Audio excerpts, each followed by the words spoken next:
If you're getting 8 hours of sleep and you're still waking up exhausted, you don't have a sleep quantity problem, you have a sleep quality problem. And in the next 10 minutes, I'm going to be telling you why that's happening inside your body and what you can do about it tonight. Most people think sleep is just rest, like your body switches off and you wake up recharged. But during sleep, your body is doing the most critical work it's been doing all day. Repairing muscle tissue, consolidating memory, regulating mood, and most importantly, managing your hormones. And here's the thing nobody talks about.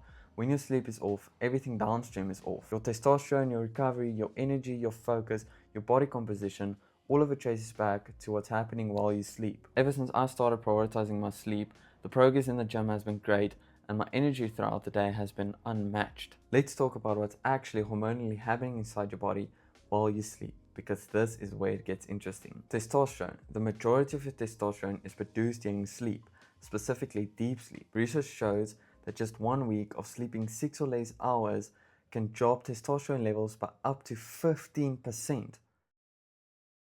Which is not a small number at all. That's the difference between feeling sharp, strong, driven versus flat, unmotivated, and just sluggish. Having low testosterone means you have low drive, poor recovery, and you literally feel like crap throughout the whole day. You don't seem to find that energy anywhere else, no matter what you eat, no matter what you consume, no matter what you do. You literally just feel like you want to get the day over with because it feels like a drag to live. Next is your growth hormone, responsible for muscle repair, fat metabolism, and cellular recovery, which is released in the largest pulse within the first few hours of sleep. If you're cutting your sleep short or downgrading your sleep quality, you're literally leaving progress and gains on the table, because this is the hormone that literally pulls your body. So in other words, if you go to the gym consistently, you're eating clean, but you're getting 5 to 6 hours of sleep, you are not going to reach the potential that you can.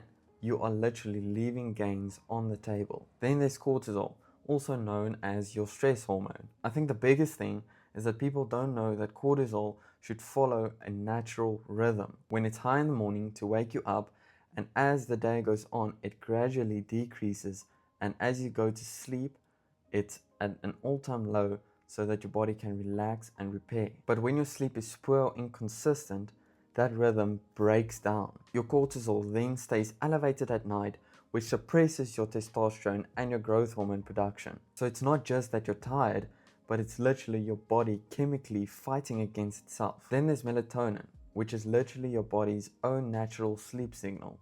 Melatonin is a chemical released from your brain that travels throughout your body, telling it it's time to rest and repair. Melatonin is triggered by things like darkness, temperature drops, and even things like sunsets. And on the contrary, what kills it is blue light, artificial light, and bright screens at night. So melatonin is extremely important for your whole body to just wind down and feel that tiredness. Now let's talk about recovery, because this is an important topic if you train seriously. Let me just start off by saying your muscles do not grow in the gym.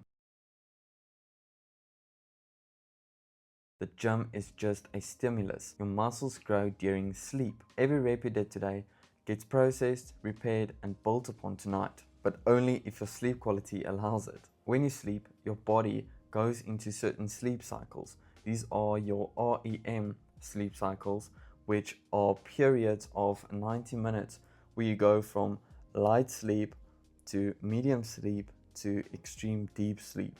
Now your sleep cycles start off with the first few hours of sleep where your body goes in the deepest state of sleep, even when in the 90 minutes the lightest phase of sleep is still considered deep sleep, because this is where your body is in physical repair mode.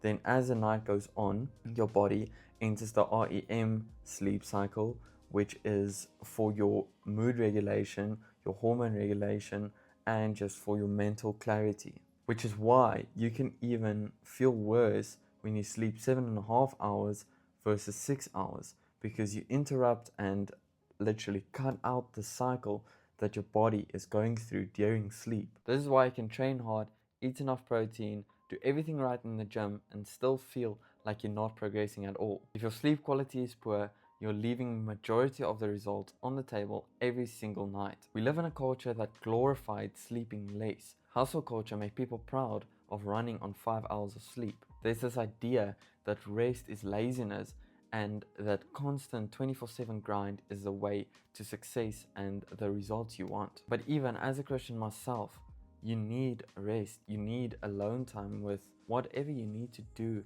to just wind down and relax.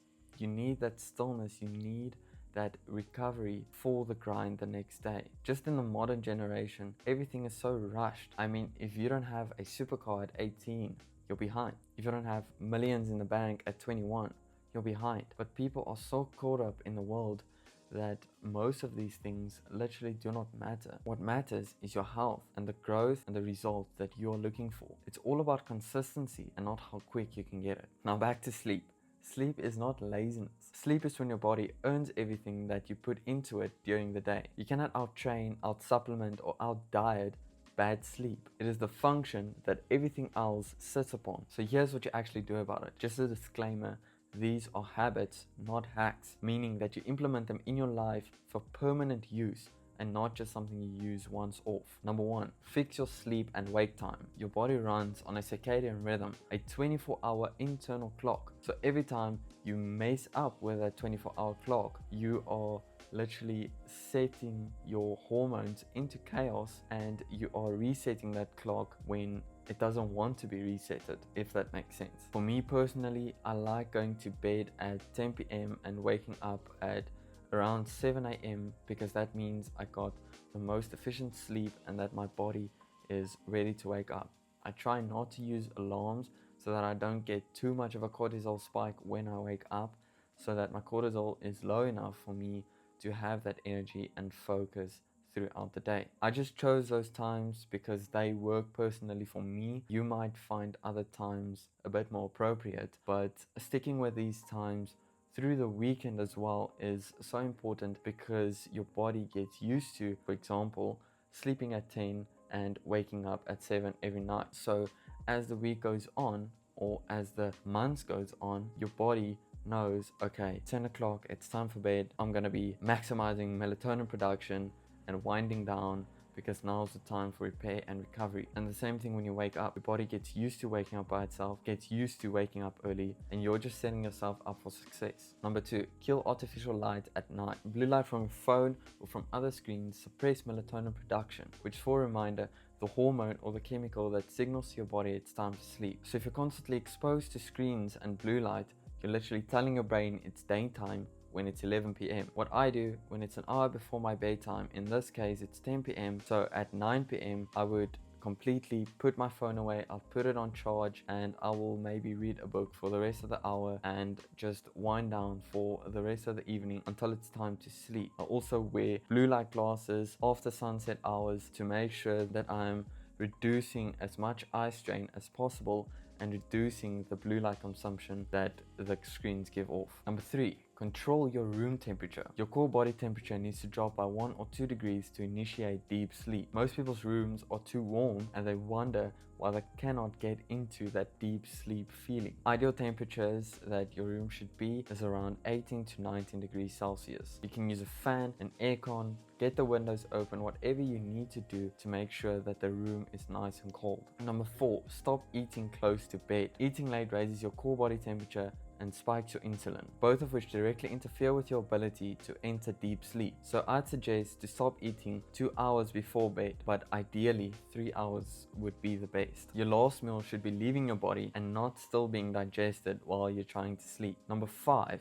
morning sunlight. This is one of the most underrated habits on the entire list. Getting direct natural sunlight within the first 30 minutes of waking up sets your circadian rhythm for the entire day. Doing this spikes your cortisol at the right time, which means when it's nighttime, it also lowers your cortisol at the right time, which means that the increase of melatonin production will be there and it will be consistent. And overall, the whole hormonal rhythm of your entire day starts with this one habit. Now, to make it practical, I'll do some stretches in the sunlight. I'll look into the sun for about 30 seconds with my eyes like barely open. I would just like kind of close them a little bit, and then for like 5 seconds I'd fully gaze at the sun. I would stretch and do whatever I have to do just to wake my body up, and that sets me up for the day. And overall, I really hope this video was extremely educational and helpful. I do not need you to directly implement all 5 habits tonight, but if you can just try 1 or